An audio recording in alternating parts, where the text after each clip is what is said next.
for a butternut squash, this is like a medium to large size butternut squash. We're doing the peel method. So if you can, it's great to have a serrated peeler. That's a peeler that has like ridges in it and makes it really easy to peel. Whatever it is, from tomatoes to squash or whatever.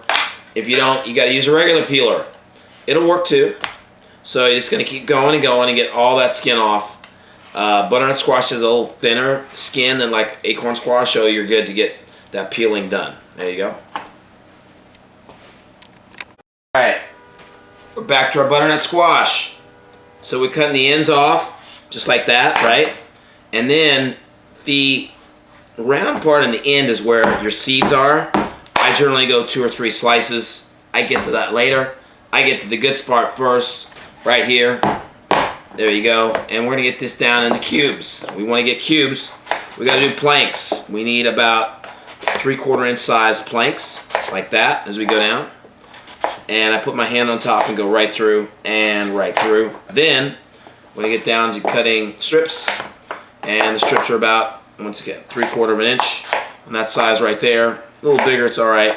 And those strips are then going to be cut into dices. So there goes our dices, just like that. Pretty simple. 3/4 inch to an inch is a lot. You don't want to go 1/2 inch. 3/4 is good. Butternut squash, when it roasted, shrinks a little bit, but it doesn't shrink a lot. So it's kind of like roasting potatoes. It's pretty dense fiber, and so, or material of the density of the squash itself. Really, it's kind of like a fruit, right? It has seeds in it. So just like that on our butternut squash. There you go. Now, the hard part is this. Here's where the seeds are. You come to the ends, right? Open that up, and we got to scoop this out.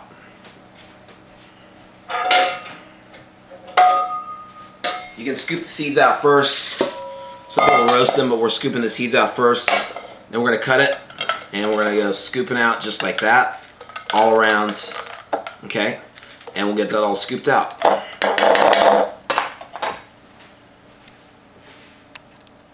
Show you this part, the butternut. This is the part where the seeds get taken out. I'm going to go down in wedges, wedges, wedges, wedges. Keep your tip down and go all the way through. So I see students sometimes having a hard time to do that. And then you cut pieces like that. So you're going to get your dices like that. It's a little tricky at first, but as soon as you get the seeds out, you're good. So those are all our diced butternuts. Very nice. That's all set. So I got inspired by this. I was reading something in a ingredient book about celery leaves as an accompaniment to like squash. So you know how you get celery leaves in the end of your celery, right? You'll always use the base part of the celery, but sometimes you get down to the heart of the celery, right? And the leaves a lot of times are just thrown out. You're going to get a good 2 to 3 handfuls of celery leaves. I was growing some in my backyard too, some celery. But anyway, when you get celery, get all the celery from the hearts in the bottom, like that. We're going to add that to this dish a little later on after we roast the butternut squash. But you're going to take the leaves and like break them up and take them. You can use some stem. You're going to do like a rough chop. And then you're going to soak them in water. So just a basic rough chop, just like that. Celery leaves, and put them in water. Those are going to soak in water. And we're going to take them out a little later on after, and then soak them and then dry them a little bit. But that's what's going to happen. Your celery leaves are going to go right there into the pot with the water and let them get all cleaned. All right? There we go. Butternut squash in a bowl. We're going to do, and that's like a medium to large size butternut squash. We got 2 teaspoons of chili powder. Yeah. Now this is a mild chili powder. You don't want to use a super hot chili powder because it's just going to be it's going to overdo it. And a couple nice generous pinches of salt and pepper in there. There you go. And then of course your oil. Now your oil is just going to coat it. That could be of olive oil works, or canola oil, or grapeseed, okay? I'd rather use a lighter olive oil than an extra virgin. And then you're going to start to toss that all around. Nice and easy. Okay, there you go. Make sure it's well coated. Very important. Nice and well coated all around. And if it looks a little dry, hit it with some more oil. There you go. And we have our oven preheated to 375. Once again, like I talked about roasting, it's one way to do it. And this way we peeled it before and chopped it up instead of roasting something whole like we did the spaghetti squash. So here we go. All coated. And you're going to lay this out in a sheet tray. I just made enough parchment on here. You can also put it on foil if you want. And you're going to spread that around on a big cookie tray or a sheet tray. There we go. Spread it all nicely. You want air to get around. Don't pile it up. It's going to steam instead of roasting. We want to roast. If you have to put it on 2 trays, go ahead and put it on 2 trays because it's got to be spread out. Very important. Okay. Oven's preheated 375. There we go. This is going in the oven. We're going to check this after 25 minutes. And if you have a convection fan, you can put that on too as well. It's been 25 minutes. I'm going to take our squash out and see how we're doing. Getting some nice color. Really nice. You want to see that they're starting to get fork tender. We got about another probably like 15-20 minutes. You're going to stir them around a little bit. Make sure they're not sticking. Okay, smell great.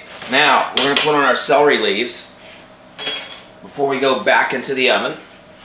Little celery leaves there we go. Spread those around.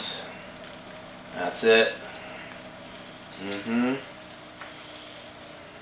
There we go. Shake it out. If you got a little water in there, shake it out and dry them out a little bit. So we're there in the celery leaves, right? Now, we're going to go back in the oven, because what's going to happen is it's going to come out and we're going to toss it all around. So we're going to go back in the oven like 15 minutes. 25 minutes later. 15 minutes later, not 25 minutes later, 15 minutes later. We're ready to go. So we're all like roasted and our butternut is soft. So we're like, nice, this is good. I'm going to double check.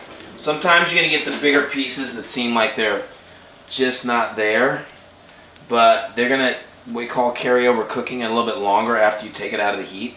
So, and we're gonna toss this around before we serve it. Checking out our celery leaves.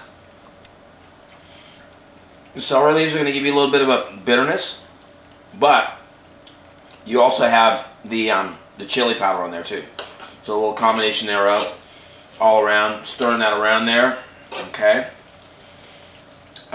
This is more like a lightly sweet but more savory because you have your chili powder. You're going to get a little sweetness from your butternut squash, but it's more of a savory than a sweet. And a little bit of bitterness from your, which is a good counteractive to the squash, your celery leaves.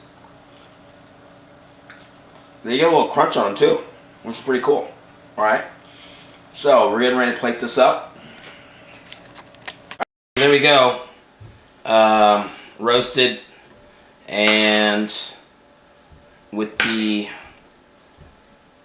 celery leaves. Make sure you mix it all well together and you're all set. This makes a great side dish because you know sometimes with other side dishes and holidays that are sweet, this has a little sweet and a little bit of savory. Now if you wanted to add a little bit of heat to that, to like the chili powder, you could.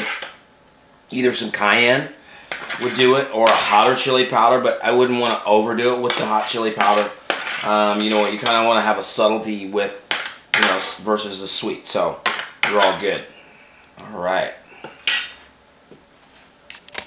You know what? I just tasted mine. I'm going to hit it with a little bit more finishing salt on the top, a little more finishing salt on the top before serving. That counteracts everything. There you go.